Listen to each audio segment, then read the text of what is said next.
স্ত্রী সৃষ্টি করেছেন, এই স্বামী স্ত্রী আমরা হই কখন থেকে? যখন থেকে আমাদের বিবাহ হয়, বিবাহ বন্ধনে আমরা যখন আবদ্ধ হই তখন থেকে। তো আল্লাহ তাআলা এই শরীয়তের যে বিবাহ বন্ধন, এটা সিস্টেম চালু করলেন কখন থেকে? মা হাওয়া আলাইহিস সালাম, বাবা আদম আলাইহিস সালাম থেকেই শুরু করেছেন। ঠিক আছে, আমরা আমাদের শরীয়ত যিনি চালু করেছেন তার নাম মুহাম্মাদুর রাসূলুল্লাহ সাল্লাল্লাহু আলাইহি ওয়াসাল্লাম।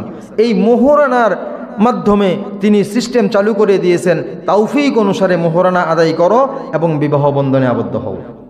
রাসূলুল্লাহ সাল্লাল্লাহু আলাইহি ওয়াসাল্লামের কথা, তৌফিক অনুসারে কি করো?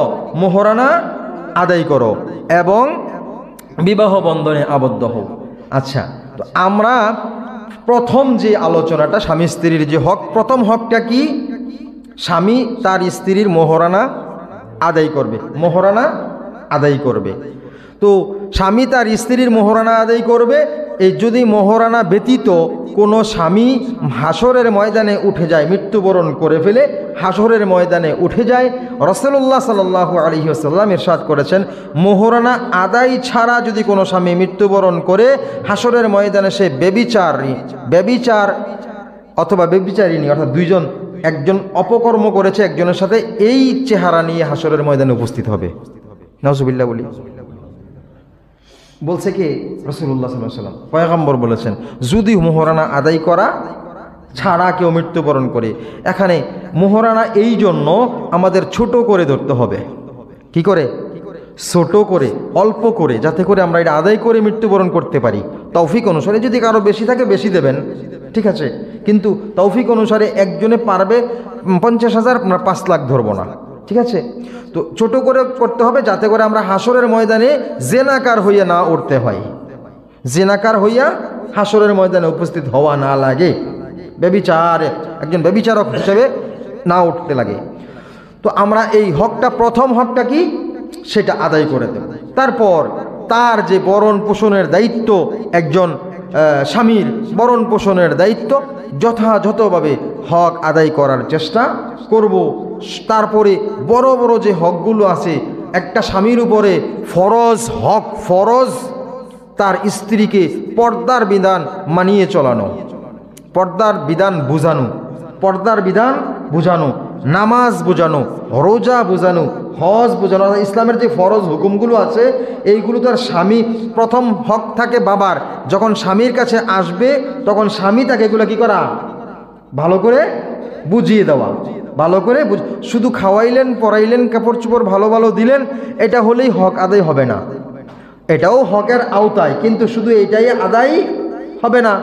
আপনি হক আদায় করতে গেলে আপনার ফরজ বিধানগুলো মানিয়ে চলাতে হবে, ঠিক আছে।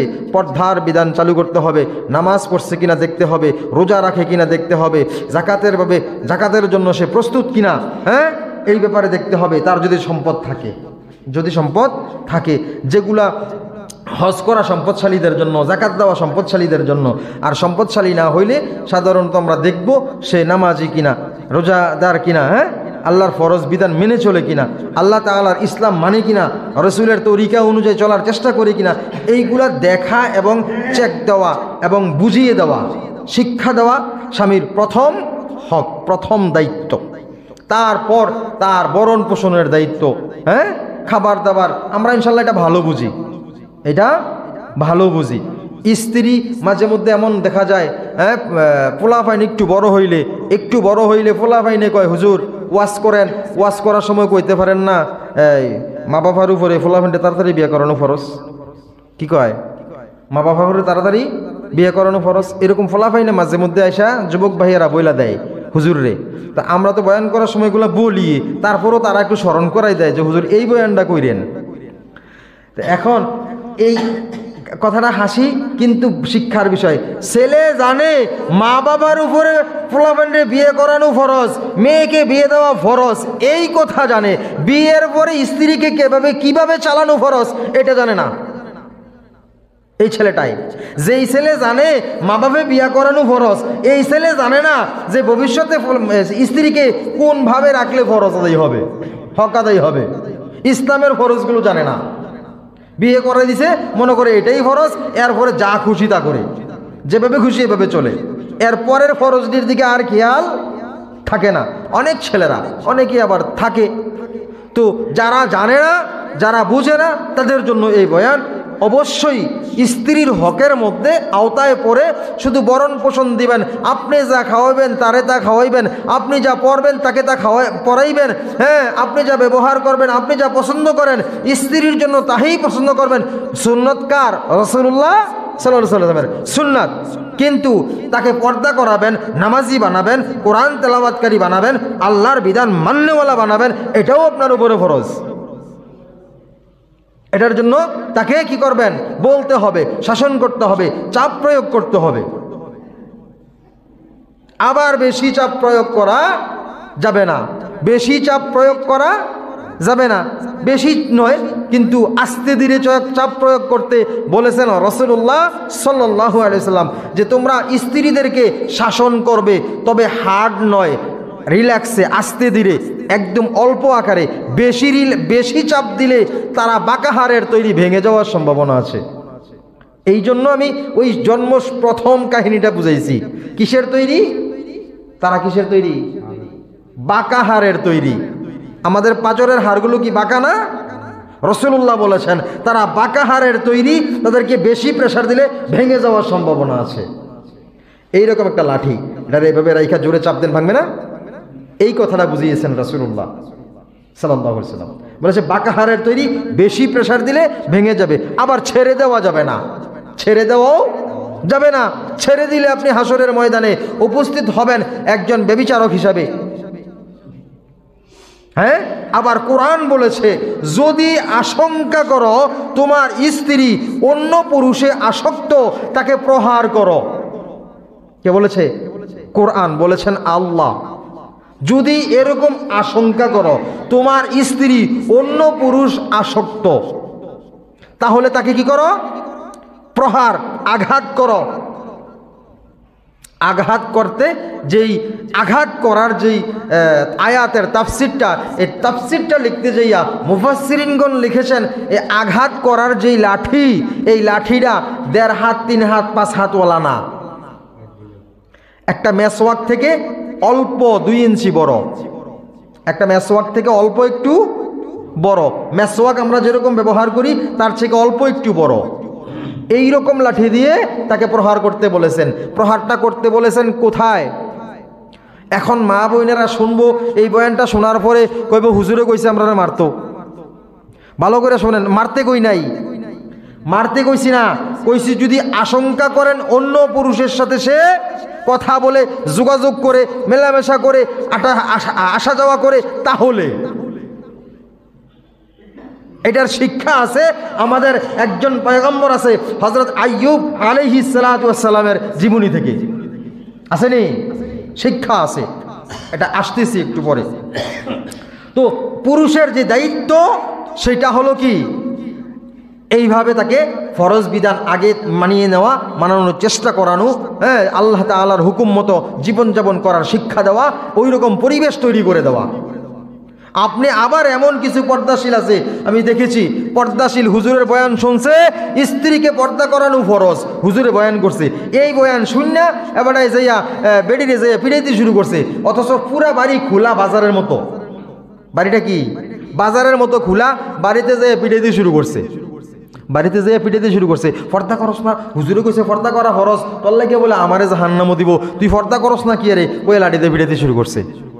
আচ্ছা, পর্দা কি হ্যাঁ করব নাকি পুরুষে? পুরুষে করাই দিব, তাই না? পুরুষে করাই দিব। করাই দিলে আপনি সিস্টেম দেখাই দিলে না সে করবে।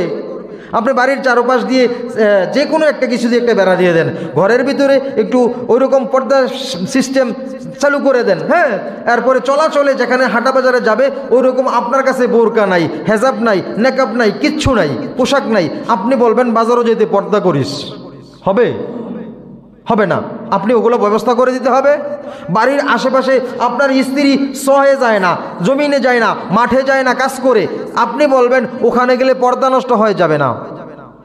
মা বোনেরা বাজার করতে পারবে, শহরে যাইতে পারবে, কৃষিকাজ করতে পারবে, সব কাজ করা জায়েজ যদি সে পর্দা করে যায়। বুঝে আসছে?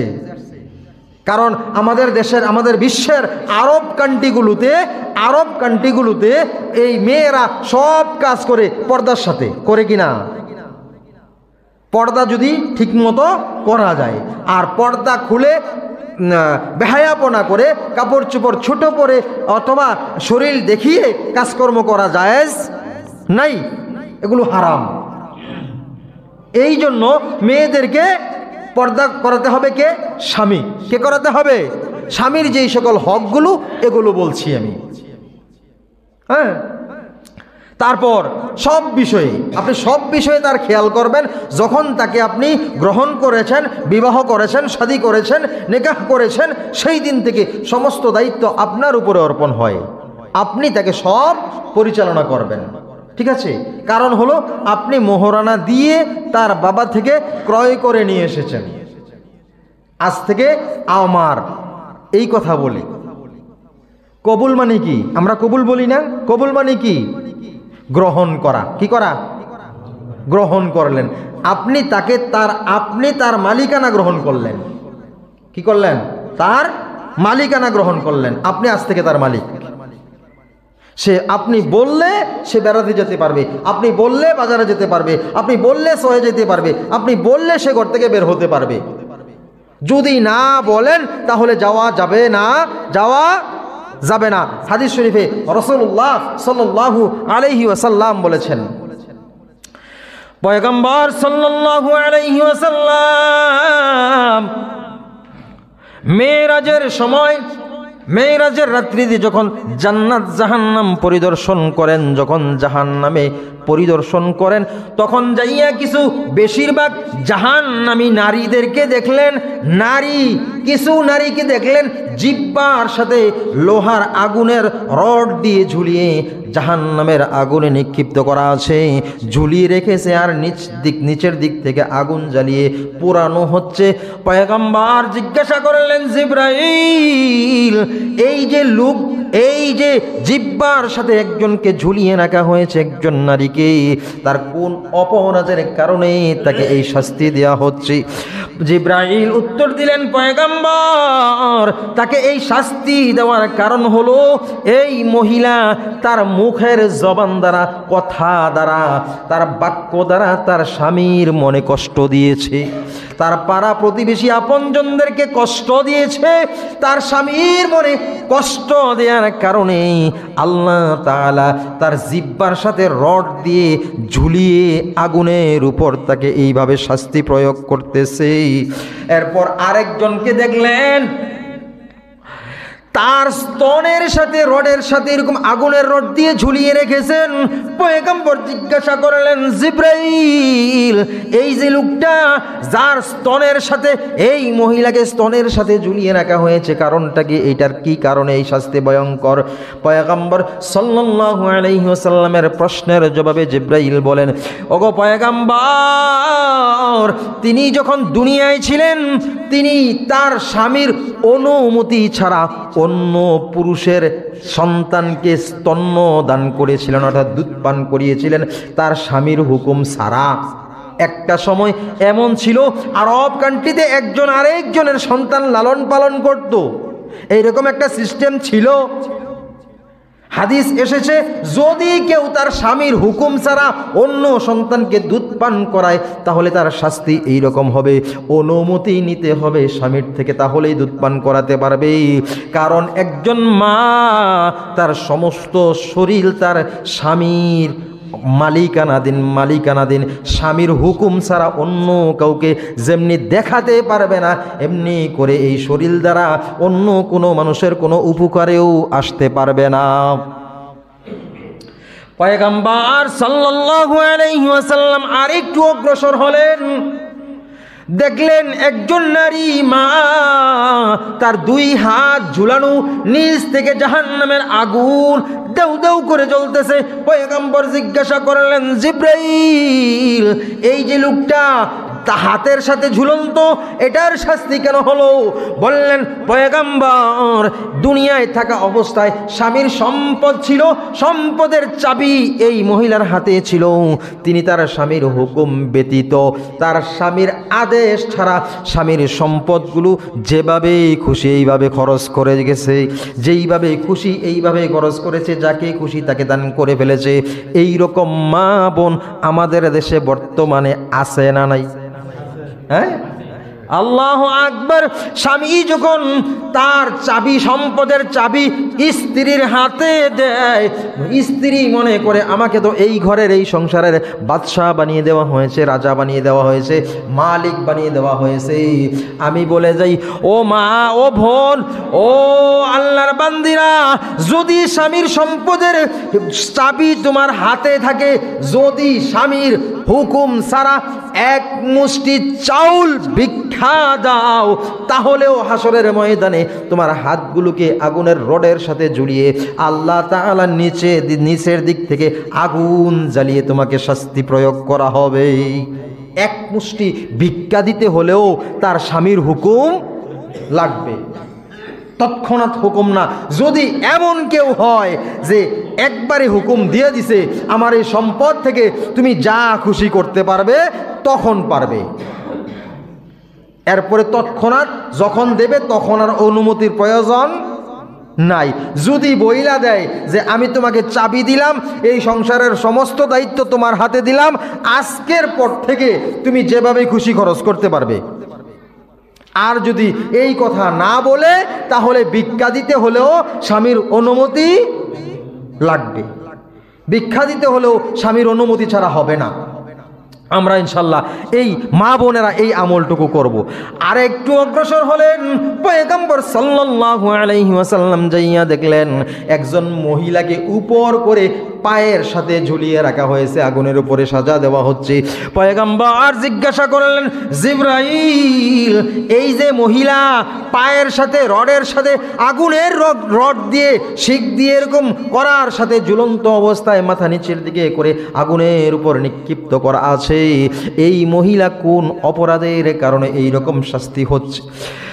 জিবরাইল ডাক দিয়ে বললেন, পয়গম্বর, এইরকম কিছু মহিলা ছিল স্বামীর বাড়ির বাউন্ডারির বাহিরে, স্বামীর অনুমতি ছাড়া মহল্লায় মহল্লায়, বাড়িতে বাড়িতে, যেখানে সেখানে হাইটা বেড়াইতো, দৌড়াদৌড়ি করতো, যেখানে সেখানে যাইয়া আড্ডা দিতেও বসে থাকতো, যেখানে সেখানে তার প্রয়োজন মতো, মন মতো প্রয়োজনে দৌড়াদৌড়ি করত।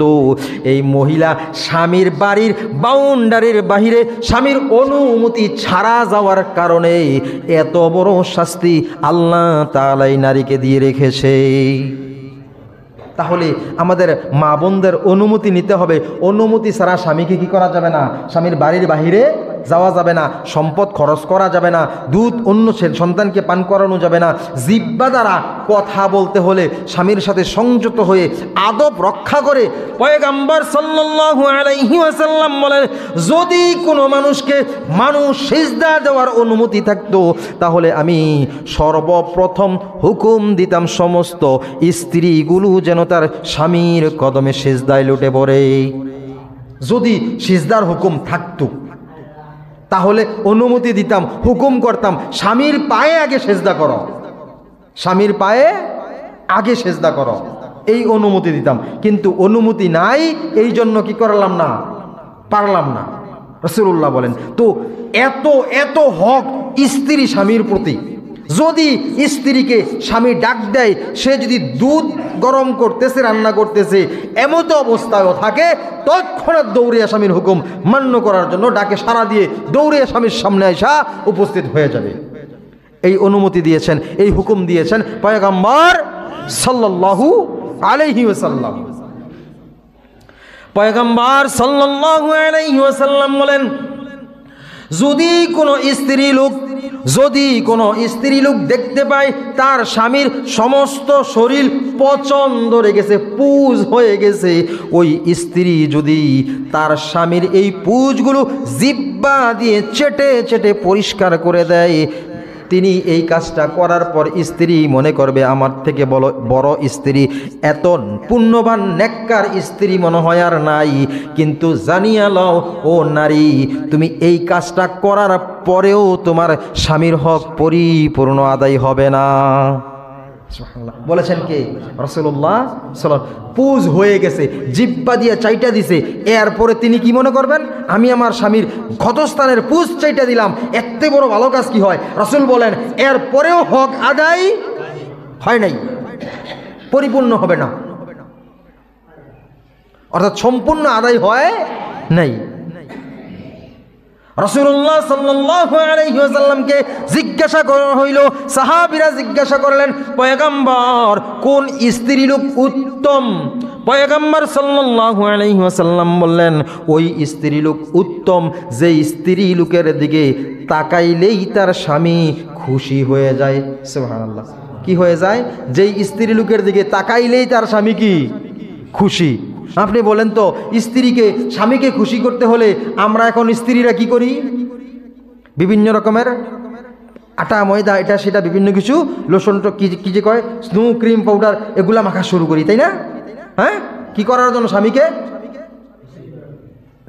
টুকটাক কিছু আছে, আর বাকি বেশিরভাগ মা বোনেরাই স্বামীকে নয়, বাহিরে রূপচর্চা করার জন্য এগুলা করে থাকে, বাহিরে করার জন্য। কিন্তু যদি একান্ত করতেই হয় স্বামীর জন্য, এইটাই শেষ নয়, এটাই শেষ নয়। এটা করতে পারেন কার জন্য? স্বামীর জন্য। শুধু এটাই শেষ নয়, স্বামীর জন্য গুণ থাকা লাগবে, আচরণ দ্বারা, কথা দ্বারা, মুখের জবান দ্বারা, সব কাজ দ্বারা এমন দেখাতে হবে যেন স্বামী সবসময় স্ত্রীর প্রতি খুশি, রাজি, সন্তুষ্ট থাকে। তাহলেই তো দেখলেই খুশি হবে, তাই না?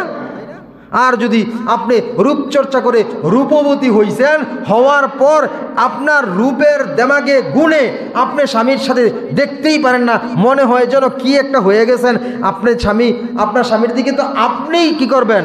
নরম মেজাজে হবেন না। আমি এত রূপবতী, এত রূপসী আমার স্বামী আমার কাছে আসবে, হ্যাঁ, আমার জন্য কত মানুষ পাগল। এই এলাকার মা বোনেরা কই না, ওইলে গালিগালাজ করবো। এই এলাকার মা বোনেরা কইতেছি না আমি, আসেনি?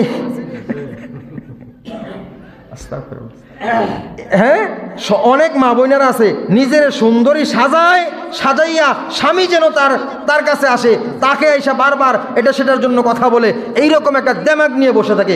এইটা হারাম। রাসূল নিষেধ করেছেন, তোমার দিকে তাকাইলে যেন তোমার স্বামী খুশি হয়, তাহলে তোমার আচরণ দ্বারা ওইরকম করতে হবে, ব্যবহার দ্বারা ওইরকম করতে হবে, রূপ দ্বারা, সব দিক দিয়ে, রূপ, আচরণ, কথাবার্তা, ব্যবহার, সব দিক দিয়া তাকে সবসময় খুশি রাখার চেষ্টা করতে হবে। তুমি সুন্দরী, তুমি রূপসী, তবুও ভাবতে হবে আমার স্বামীর খেদমত। যেই মহিলা সবচেয়ে বেশি সুন্দরী, এই মহিলা কি স্বামীর খেদমত করা জায়েজ আছে নি? নাকি খেদমতগুলা কিছু মাফ আছে? রাসূলুল্লাহ যে খেদমতের কথা বলেছেন, যে জিহ্বা দিয়ে চাইটা দিলে, পুজ চাইটা দিলেও তার হক আদায় হবে না, এটা কি রূপসীর জন্য নয়? সবার জন্য, সবার জন্য। যিনি রূপসী তার জন্য, হ্যাঁ, যিনি গুণবতী তার জন্য। আইয়ুব আলাইহিস সালাতু ওয়াস সালামের স্ত্রী রাহমা বা রহিমা, তিনি সুন্দরী কম ছিলেন? পৃথিবীর সবচাইতে সুন্দর নবী আমরা কারে জানি? ইউসুফ নবীকে না? ইউসুফ নবীর কন্যা, মেয়ে। কার? পৃথিবী বিখ্যাত সুন্দর যিনি, তার মেয়ে। তাহলে তিনি কত সুন্দরী ছিলেন? এই মহিলা ছিলেন আইয়ুব আলাইহিস সালাতু ওয়াস সালামের কি স্ত্রী। যখন তার অন্য সঙ্গীরা, অন্য স্ত্রীরা তাকে অসুস্থ দেখে ছেড়ে চলে গেলেন, তখন রহিমা সাথে সাথে রইলেন, রাহমা বা রহিমা সাথে সাথে রইলেন, থাকলেন, থাইকা বললেন, আমি আপনার পাশে আছি, ভয় নেই, টেনশন নেই, আমি আপনার সাথে আছি, আপনি নার্ভাস ফিল করবেন না, মন দুর্বল করবেন না, আমি আপনার সাথে আছি। আইয়ুব আলাইহিস সালাম ডাক দিয়ে বললেন, রাহমা, সমস্ত স্ত্রীগণ আমাকে ছেড়ে চলে গেলেন, আমার করুণ অবস্থায়, আমার অসুস্থ অবস্থায়, আমার বিপদের সময় সবাই আমাকে যখন ছেড়ে যায়, তুমি কেন আমার পাশাপাশি রয়ে গেলে? আর রহমা উত্তর দিলেন, সবাই ছিল আপনার এই দুনিয়ার সঙ্গী, সুখের দিনের সঙ্গী। আমি এই দুনিয়ায় সুখের দিনেও আপনার সঙ্গী, দুঃখের দিনেও আপনার সঙ্গী, জান্নাতেও আমি আপনার সঙ্গী হতে চাই। জান্নাতেও সঙ্গী হতে চাই। জান্নাতে সর্বপ্রথম যার সাথে যার দেখা হবে, আমরা জান্নাতে হুরের ওয়াজ শুনছি, আমাদেরকে কি দেওয়া হবে? হুর। কি দেওয়া হবে? হুর। কিন্তু যদি স্ত্রী নেককার হয়, স্বামী নেককার হয়, তারা জান্নাতে যায় সর্বপ্রথম বিশ্ব সুন্দরী বানাইয়া। পৃথিবীর আর কোনো সুন্দর এই সুন্দরের কাছে টিকবে না, এত সুন্দরী বানাইয়া সর্বপ্রথম স্ত্রীকে সামনে দাঁড় করিয়ে দেওয়া হবে। প্রথম স্ত্রীকে, যদি কারো একাধিক স্ত্রী থাকতেও পারে, প্রথম যিনি যাকে বিয়ে করেছেন এই স্ত্রীকে জান্নাতে প্রথম কি করবে? সামনে দাঁড় করিয়ে দেবে। এর থেকে সুন্দরী পৃথিবীতে কোনো মানুষ ছিল না। জান্নাতের হুরগুলা ফেল, এত সুন্দরী বানাবে তাকে। যদি স্ত্রী কি হয়? এখানে নেককার হয়, আর যদি জাহান্নামে যায় তখন আর কি করবে? তার তখন খবর থাকবে না। তাহলে এখান থেকে রাহমা বললেন, ও আইয়ুব, আমি এই দুনিয়ায় সুখের সময় আপনার সঙ্গী, দুঃখের সময়ও সঙ্গী, জান্নাতেও আপনার সঙ্গী হতে চাই। এই জন্য আমি আপনার পাশাপাশি আছি, আপনার খেদমত করতেছি। আইয়ুব আলাইহিস সালাম যখন পোকায় খায়, যখন ক্ষতস্থানগুলো, পুঁজগুলো পড়তে থাকে, রাহমা তখন তার চুলগুলো ভিজিয়ে নরম করে এই পুঁজগুলোর উপরে আস্তে করে চাপ দিয়ে ওই ক্ষতস্থানের পুঁজগুলো পরিষ্কার করে দিতে শুরু করলেন।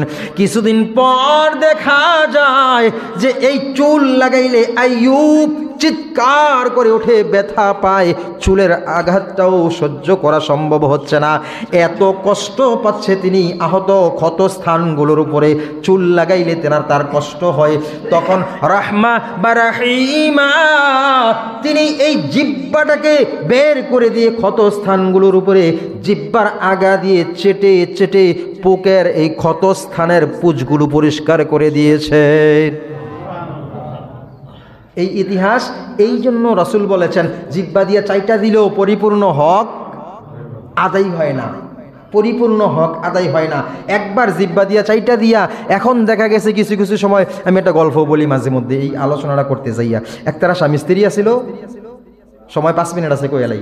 একতারা স্বামী স্ত্রী আসিল, স্বামী স্ত্রী, স্বামী কয়েকদিন অসুস্থ, অনেকদিন অসুস্থ হইলে স্ত্রীরা বিরক্ত হয়ে যায় মাঝে মধ্যে। সবাই না, কিছু কিছু মা বোনেরা বিরক্ত হয়ে যায়। অনেকে আবার বিছানা আলাদা করে দেয়, এগুলা বেশি বড় লোকদের মধ্যে দেখা যায়, বেশি বড় লোকদের মধ্যে। আমরা ইনশাল্লাহ আলহামদুলিল্লাহ ভালো আছি, কি বলেন? গ্রাম অঞ্চলের মানুষ খুব শান্তিতে আছি।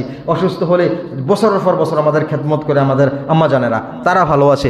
বেশিরভাগ শহরে বড় লোকদের মধ্যে দেখা যায় স্বামী অসুস্থ, 7-8 মাস 1 বছর গড়াগড়ি করতেছে, স্ত্রী বিছানা আলাদা করে দিছে, একরকম স্বামী থাকে আর একরকম স্ত্রী থাকে, দুইজন দুই জায়গায়।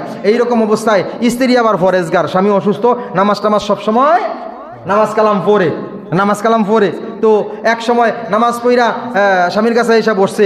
স্বামী কয়, তুমি যে আমারে এই যে সেবা সন্তুষ্ট করতেছো, দূরে ফালাই রাখছো, মাঝে মধ্যে নামাজ পড়ো দেখি, নামাজের সময় আমার জন্য একটু দোয়া করলে তো পারো। কয়, করি না। আহারে, আপনি শুনছেন না, আমি তো প্রতিদিনই দোয়া করি। আজকে নামাজ পড়ার সময়, মাগরিব নামাজ পড়ার সময় আপনার সাথে দোয়া করবো, দেখেন শোনাইয়া করবো। এবার শোনাইয়া কইতেছে, আল্লাহ আমার স্বামীরকে হায়াত দান করো, সুস্থ করে দাও, আমার হায়াতটাও আমার স্বামীকে দিয়ে দাও। এটা কি অন্তর থেকে করে? স্বামী যখন কইছে, স্বামীকে শোনাচ্ছে। এখন এইভাবে ঈশান নামাজ শেষে কাজকর্ম শেষ করে যার যার বিছানায় সে ঘুমায়, সে ঘুমায়। একদিক দিয়ে পাকের ঘর, গরুর ঘর, গোয়াল ঘর আছে, গোয়াল ঘরের পাশে যেই রুম, ওই রুমে স্ত্রী, আর এর পরের রুমে স্বামী ঘুমিয়ে গেছে। রাত্রি যখন গভীর যখন রাত্র হইছে, এই গোয়াল ঘরের গরু, ষাঁড় গরুরে আপনার পানি দিছিল ডেগের ভিতরে দিলে, এই পানি খাসা খাইতে যাইয়া ষাঁড় গরু চাপ দিছে, শিং ডেগের ভিতরে ঢুকিয়া গেলে এবার ডেগ দোয়ার এটার হাত নাই যে বাইর করতে পারে, তাই না? হাত আছে, বাইর করতে পারতেছে না। কতক্ষণ যখন বাইর করতে পারে না, গরু তো শক্তিশালী গরু, কোরবানিতে বিক্রি করবো, মোটা তাজা করতে আছে, এই গরু ঘরের দরজা বেড়া যা আছে সব ভাঙ্গা সুইটা, এই ঘরের দরজা ভাঙ্গা মহিলার রুম দিয়ে গরু ঢুকে গেছে। এটা দেখতেছে না কোন দিকে ঢুকে, এটা চোখ তো বন্ধ। ঢুইকা গেলে মহিলা চিৎকার করে ডাক দিছে, আহারে স্বামী দেখা যাও কি কি অন্ধকারের মধ্যে কি কি হয়েছে, বলে দেখো কি জানি একটা দেখা যায়, সমস্ত বডিটা গরুর মতো, ষাঁড়ের মতো, আর মাথাটা গোল ডেগের তোলার মতো। এটা তো আমি চিন্তাছি না, ঘটনাটা কি কি আইছে। এখন স্বামী বুঝতে পারছে ব্যাপারটা, বুঝতে পাইরা কইতেছে, টেনশন করো না, তুমি যে মাগরিবের সময় হায়াত্রী আমারে দিয়ে দিছো, আল্লাহ কবুল করে লাইছে। তুমি না কইছো আল্লাহ আমার হায়াতে আমার স্বামীরে দাও, এই দোয়া আল্লাহ কবুল করছে। এখন তুমি কি করো, প্রস্তুত হয়ে যাও, মনে হয় আজরাইল এই শুরুতে আইছে। স্বামী একটু মজা করছে, স্বামী স্ত্রীরা মজা করেননি, মজা করা সুন্নাত, মজা করা কি সুন্নাত।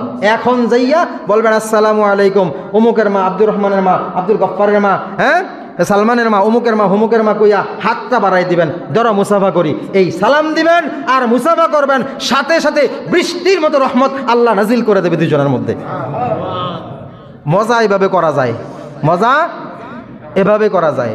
এখন যাইয়া যদি কোন আমি যেহেতু শোনাইতেছি, তারার লোকে মুসাফা করলে আপনারা মাইন্ড করতো না, না শোনাইলে বিপদ আছিল। হ্যাঁ, যদি না শোনাইতাম আর যাইয়া গিয়া সালাম দিতেন, হাত বাড়াইতেন, কই তো ভূতে বাড়ি আইছে। এখন তারা শুনতেছে, আপনারা আর কিছু মনে করবো না, যাইয়া সালাম দিবেন, হাত বাড়াইবেন, হাত মিলাবেন।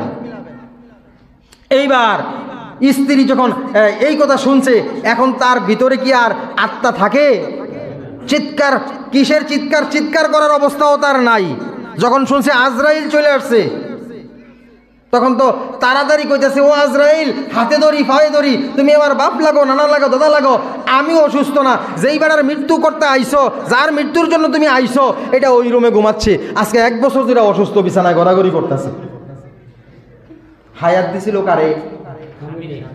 এখন কি কয়? হ্যাঁ, বুঝছেন তো? এইরকম মা বোন আমাদের আছে না নাই? অসুস্থ হইলে বিছানা আলাদা করে দেয়। আমি হাতে পায়ে ধরে বলবো, যদি পুঁজ পড়ে যায় স্বামী, তুমি তার পাশে থেকে এই পুঁজগুলো প্রয়োজনে জিহ্বা দিয়ে চেটে পরিষ্কার করবা। রাসূল বলেছেন, তবুও তোমার হক আদায় হবে না, তবুও তোমার হক আদায় হবে না। আজকের এই কনকনে শীতের মধ্যে প্রত্যেকটা স্ত্রী তার স্বামীকে গরম পানি করে গোসল করাবে, প্রত্যেকটা স্ত্রী তার স্বামীকে গরম পানি দিয়ে অজু করাবে, মাথার চুল আশ্রয় দেবে, স্বামী তার স্ত্রীকে মাথার চুল আশ্রয় দেবে, তেল মাখাই দেবে, উকুন থাকলে বাইসা দেবে। স্বামীও করবে স্ত্রীকে, স্ত্রীও করবে স্বামীকে। আমার মুখের দাড়িতে মেহেদি দিছি, লাল দেখা যায়নি, কালকে আমার স্ত্রীর কাজ এটা। আমি প্রমাণ প্রখর করার জন্য, আপনাদের বুঝার জন্য বলছি। এই রকম করবে, তাহলে এটার মধ্যে কি রহমত দেবেন কে? আল্লাহ। এটা এই কাজগুলা করার সময় দেবেন কে রহমত? আল্লাহ পছন্দ করে নেবেন এই জুটি, এই জোড়াটাকে। তাহলে জান্নাতে আপনাদের দুইজনকে একসাথে দেখা করানোর ব্যবস্থা করে দেবেন আল্লাহ তাআলা। প্রত্যেকটা স্বামীকে তার স্ত্রীদের হকগুলো আদায় করার তৌফিক দান করুন।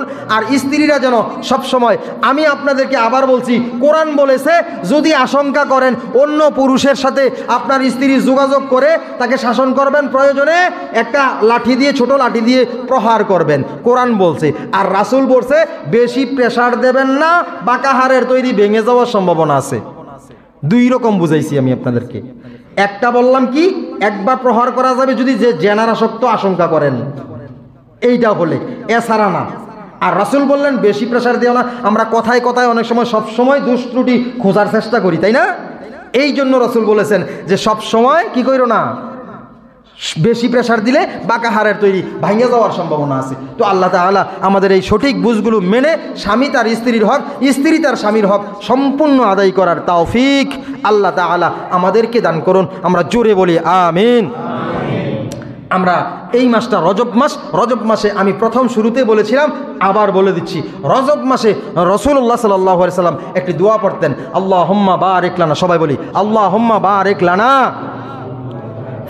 ফি রজব ওয়া শাবান ওয়া বাল্লিগনা রমাদান। আমরা এই এখন থেকে শুরু করে, আমি গত সপ্তাহে বলার উচিত ছিল কথাটা, রজব মাসের প্রথম খুতবা ছিল, আমার স্মরণ ছিল না।